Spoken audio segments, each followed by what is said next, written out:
Good evening. A regular meeting of the Board of Trustees of Harlandale Independent School District will be held Monday, July 18, 2016, beginning at 6, the time now 6:24, McCollum High School, 500 West Formosa, San Antonio, Texas, 78221. The board may go into closed session on any agenda item if permitted under Chapter 551 of the Texas Government Code. In such event, the board president will announce the applicable government code section prior to the board going into closed session. Item 1, meeting call to order. On roll call, to my right, I have Mr. David Abundis. Mr. Ricardo Moreno. Present. To my left, I have Mr. Juan Mancha Present. and Mr. Carlos Quesada. Here. I do hereby declare a quorum present. Mr. Madrigal, would you like to introduce your staff, sir? Yes, Madam Chair, with us this evening, we have our Public Information Officer, Mr. Andrew Fernandez. We have our Executive Director for Human Resources, Ms. Diane. We have our Executive Director for Operations, Mr. Jerry Soto.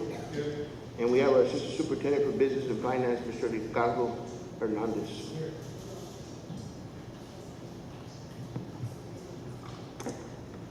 Go ahead. Good evening and welcome. Good evening and welcome to McCollum High School, home of the Cowboys. Please stand for tonight's invocation recited by Ms. Juliana Longoria.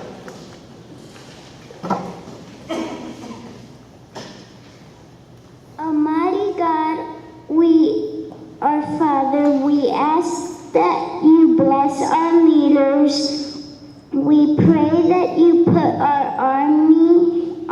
your arm around them to give them strength and open their hearts to your spirit. They may have wisdom in their decision, understanding in their thinking, mercy that their judgment and the courage to what is right. Let them represent our community well and work for the good of children of Harlandale. Amen. Thank you, Juliana. Please remain standing for the Pledge of Allegiance. I pledge allegiance to the flag of the United States of America and to the republic for which it stands, one nation, under God, indivisible, with liberty and justice for all. Now for the Texas Pledge. Honor the Texas flag. I pledge allegiance to thee, Texas, one state, under God, one and indivisible.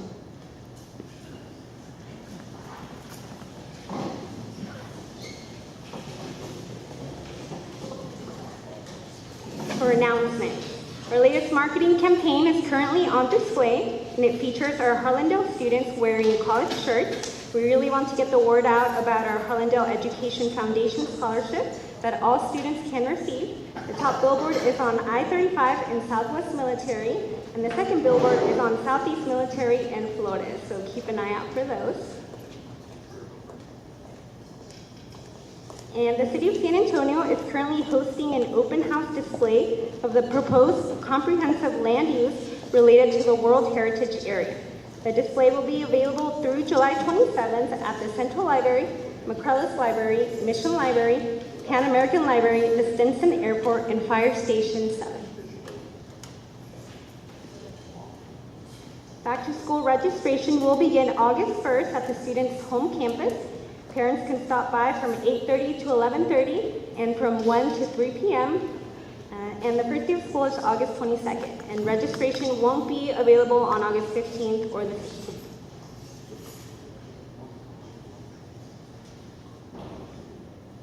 So the 13th annual backpack and supplies giveaway will take place August 6th from 9 a.m. to 1 p.m. And any students who want to receive a free backpack must be present. The event will also offer free immunizations, physical exams, and a limited amount of haircuts. And all of this information is also on our website. Nominations are now being accepted for the 2016 Hall of Fame. Any former Harlandale, McCullum, or Frank Tejeda student who graduated at least 15 years ago and has made great contributions to society and/or has accomplished many personal and professional goals is eligible. Non-graduates who have served the Harlandale community for at least 10 years can also be nominated. And nomination forms are due to our communications office by Wednesday, September 7th. That's it for announcements, and we do have one recognition. Board, if you could please come forward for the photo opportunity. So for the second year in a row, Gilbert Elementary Principal Ms. Herlinda Longoria was named as a semifinalist for the 2016 HEB Excellence in Education Principals Award. So this means she's one of the top 50 principals in the state. So Ms. Longoria won a $500 gift card, which she spent on her staff during Teacher and Staff Appreciation Week. Congratulations, Ms. Longoria.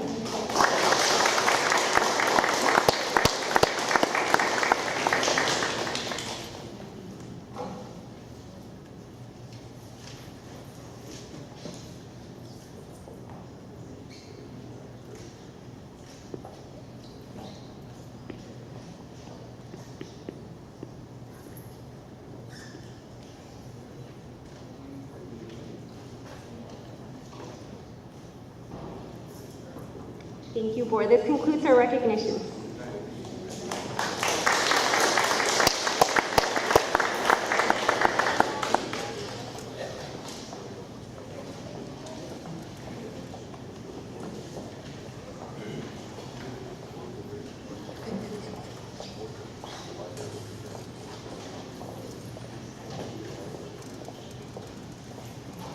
Thank you for those announcements. Item number 3, citizens to be heard. 30-minute limit, 5-minute maximum per speaker. Citizens are offered an opportunity to address the board without prior approval. The board, however, will not comment or engage in discussion. Presentation shall be informative only. No board action will be taken. The topics addressed shall be limited to those specifically included on the board's agenda and/or school district related. Presentation shall not include statements which may be considered defamatory, inflammatory, and/or threatening against a person or the district, and speakers shall not mention student names unless naming your own child, nor address a complaint against a district employee or officer. Such complaints will be handled through the guidelines set out in district policy. At all other times, members of the public shall not enter any discussion or debate on matters being considered by the board. The first speaker is Ms. Corina Salcido. Ms. Salcido?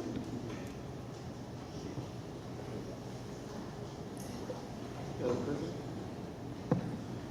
Yes. Just before Ms. Salcido starts, I just want to recognize our constable who made it to a meeting. Mr. Perez. Yes. Hi, Mr. Tejeda. Go ahead, Ms. Salcido. Good afternoon, board members, community members, superintendent, and staff. I'd just like to make a statement, beginning with a statement. You're going to be approving avances substitute teachers as noted in the board book. Ask yourself who approved the information on the board book. If you look closely, you will see social security numbers on substitute teachers, and that is on the website. So we need to be very careful with the privacy of these individuals. The second thing I'd like to make a note, this is on 7C, I believe, on the land. My question is, why are we selling this land? No notice to the general public has been made to the sale of this land. I think personally we should hold on to our land in lieu of the World Heritage, many changes coming to our community, and it will impact the Harlandale area and the Mission San Jose area. Thank you for your time and have a great evening. Thank you, Ms. Salcido. The next speaker is Mr. Victor Salcido.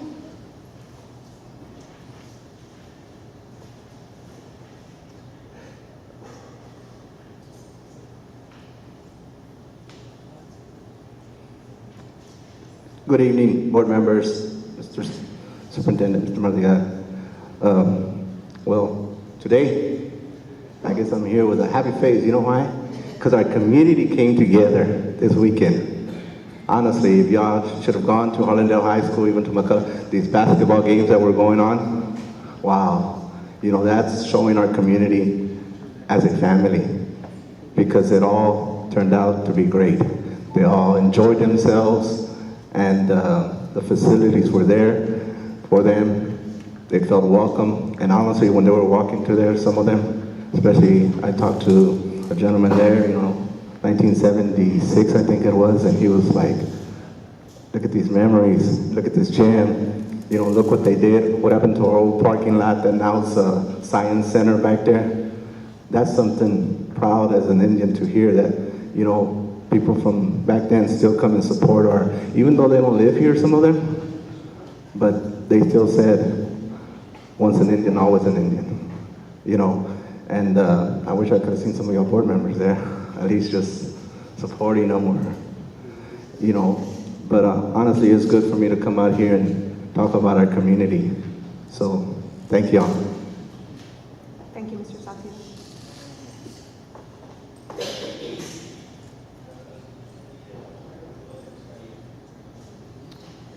Yes, Ms. Carrillo, thank you for joining us. Thank you. And Mr. Udesky.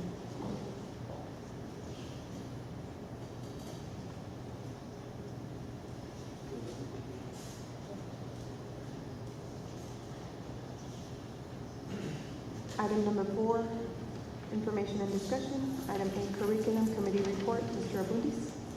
Yes, thank you, Ms. Cáceres. So we met last week on Thursday, myself, Ms. Cáceres, and Mr. Moreno. So some of the things, I won't go over all the things, but some of the hot topics, of course, was the STAR results. So I'm not too sure, Ms. Cáceres, when we're going to come back and present to the full board, probably at the August meeting. But our scores were presented to us. I think the middle schools overall did well. I think the elementaries kind of had an up and down kind of year, depending on the subject and the grade level. And most likely, it's like it doesn't become official until I think August. Most likely, we will have one school that's going to be IR, improvement required, and then about another 2 schools that should make it, but just depending on what the final results are in August. So that was something that was discussed. Another thing that was discussed that I think was very important to the community and myself was the STREAM program. The reason that agenda was placed on there is because I was sharing them a comment that some individuals made at the program before it ended for the first session. My wife was there having just discussion with just random individuals, and one of the individuals at that last STREAM meeting was worried because they had overheard a comment from a staff member that STREAM might not return next year because of funding, but that's not the case. There is funding for STREAM next year. If we keep the same numbers, we should have the funding. There might be some concerns if the program gets more students involved, but as of now, they do have money for STREAM next year. And then another thing that was discussed was the contracts that are in consent item today. Most of that money is through grant money. None of that's through our local funds. And we already actually approved those. So just to let y'all know, those have been approved. They're just coming forward now. And they talked about the PD that's going to be provided to the teachers in August through Region 20. And we did talk about the TEKS resource system that, again, when we come back in August, one of those trainings will be with the TEKS resource system. So for the most part, those were the larger topics. But again, definitely our results were in, and I think they were delivered to us.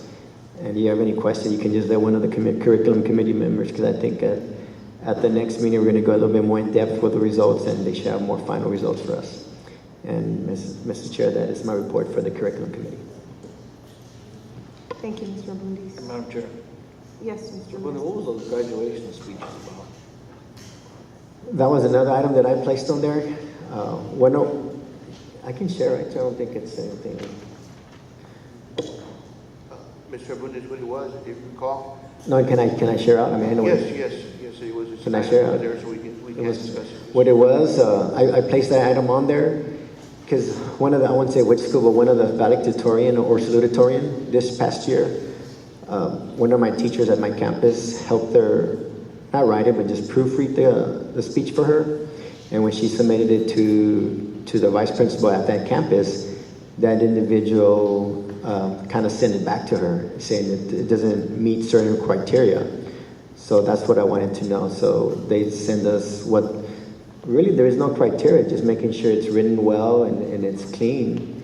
And from my understanding from that teacher mine, it was written well. She proofread it. I think her ELA teacher proofread it for her. So the respondent, Dr. Harrison, is the email.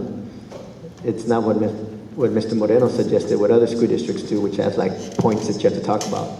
It was just making sure it was written well and it was clean. So that's something I think I'm going to probably discuss further. So that was it. One of our, because I don't want to be too specific either, valedictorian or salutatorian.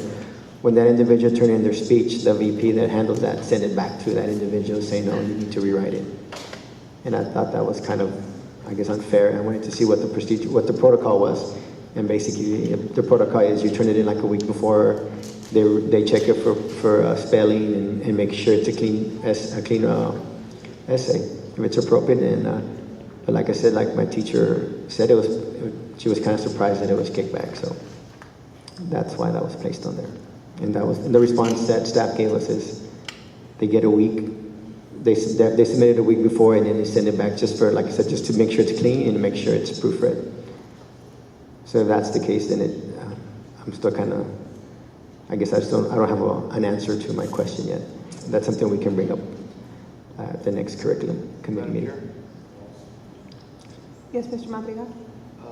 Mr. Boone, it is correct, and what staff has done is accumulated the information, the process from every one of our sister high schools, so we can have a common practice, and we'll be sharing all that information at the next curriculum committee, and then again provide that information to our board. Just be consistent with each one of our high schools. Right, thank you, Mr. Madrigal. Thank you, sir.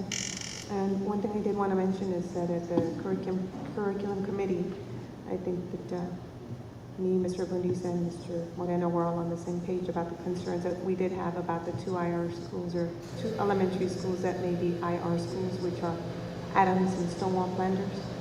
And but the good news on that is that the other two schools, which were Wright and Vestal, are out of IR. So, but we're definitely we voiced our concerns to Mr. Madrigal and his staff, and they're going to make sure that they keep an eye out, and we won't know until those final scores come in first time. Thank you. The next item.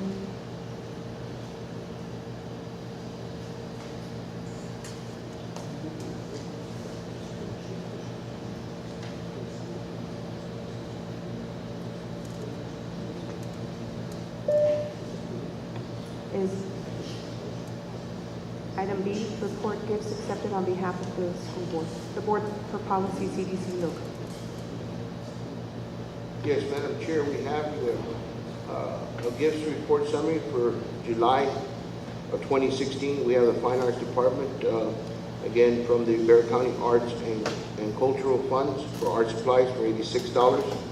We also have to the Allen Middle School from Target for supplies for $75. We also have the Stonewall Flanders Elementary School from Minnetonka supplies for $500.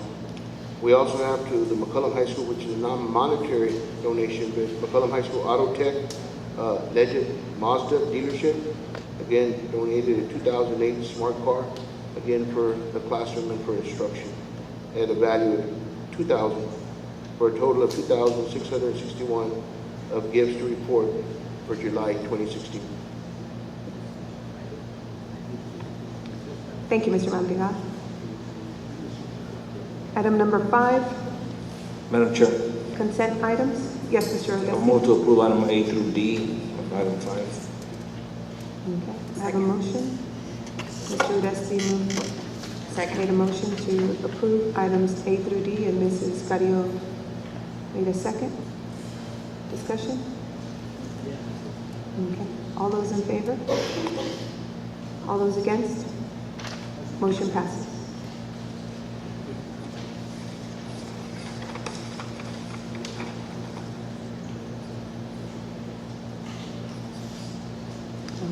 Item 6, individual items.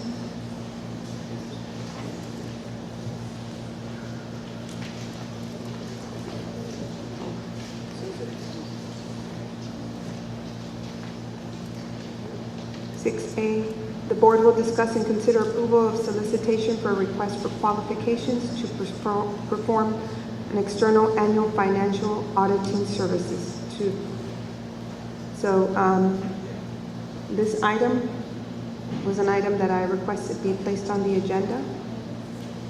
The last time that there was an annual or financial audit was, I believe there was a request back in 2011. Is that correct, Mr. Madrigal? Yes, ma'am. Again, for our conversation and me asking a cabinet member to assist with the information requested, which is our Assistant Superintendent for Business and Finance, was a few questions. The first one being, when was the last time that our district went out for an RFQ for these services? And at that time, it was in 2011. And at that time, we had 3 different auditing firms respond to the RFQ. And again, our board interviewed all 3 firms. And at that time, our board selected, again, Garza Gonzalez to continue, reselected Garza Gonzalez to continue with Harlando's ISD's auditing firm. The other thing that I have asked, if I asked Mr. Hernandez if there's any other information that he needed to share with us, or the process or timelines, I also asked him to check with our legal counsel to review our current contract with them, so our board, again, has the information they need to make whatever decisions they choose to make. So again, this time, Mr. Hernandez, do you have any other information you want to share? The only some particulars is that, as we know, our fiscal year ended on June 30th this past month. The current auditors have started interim field work. They started that on June 20th, and they concluded that on July 1st. And they do interim work so that when they come out at year end, which is in October, they complete the work in time, because our report needs to be presented to the board for approval 150 days after our June 30th fiscal year, which puts us around the middle of November. Madam Chair. Yes, Mr. Uresti. Mr. Madrigal, you said we had a contract with them. When does the contract start and end? Pretty much, again, Mr. Hernandez has that information. He has the contract with us. I know that it starts during we usually in the past have gone out for these services and requested information early in the fall, right after the new year. And they usually start their services right in the early summer, late spring. But Mr. Hernandez has information. I don't have the contract in front of me from Mr. Hernandez. Yes, sir. And actually, we sent it over to Mr. Tovar with Sanchez and Wilson. Madam Chair, Yes, Mr. Silva. question if you'd like. The contract began fiscal year 2007 through 2010, and as Mr. Hernandez addressed earlier, it was renewed in 2011. Basically, the contract can be terminated just by providing notice by March 1st of each year, and so really it's terminable at will. By March 1st? Yes. So it's too late for this So current when? year. Well, it says by March 1st, so technical reading. We can discuss this in closed if it's going to get into involve legal advice, but it's terminable at will. And if the board finds that they have materially failed to comply with it, then you can terminate it at any time. Madam Chair, I move to go on a closed session to discuss this. You had a legal question, sir? To talk to the attorney, yes. Okay. Well, and I believe that was the answer to the question, right, sir? And Mr. Tovar, you basically stated it's an at-will contract, and it can be terminated at any time. It basically states that HISD may terminate this contract in whole or in part by March 1st of each year, or whenever it determines that GG&A has materially failed to comply with the terms and provision of this contract. You shall promptly notify them in writing of the reason for termination and effective date for termination.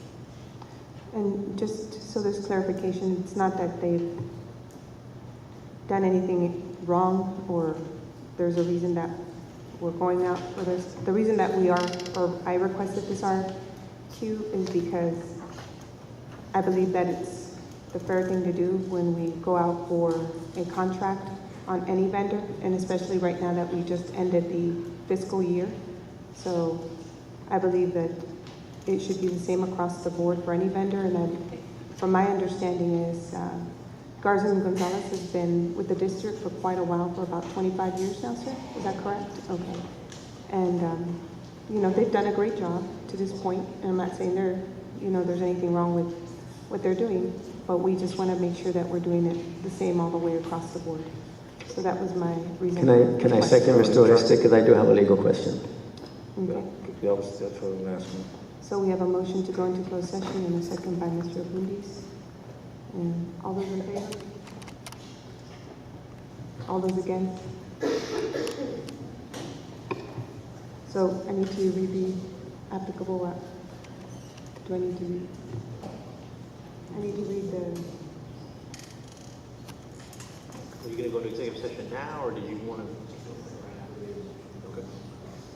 You need to read the item, as well as it will be pursuant to Texas Government Code 551.071, consultation and return.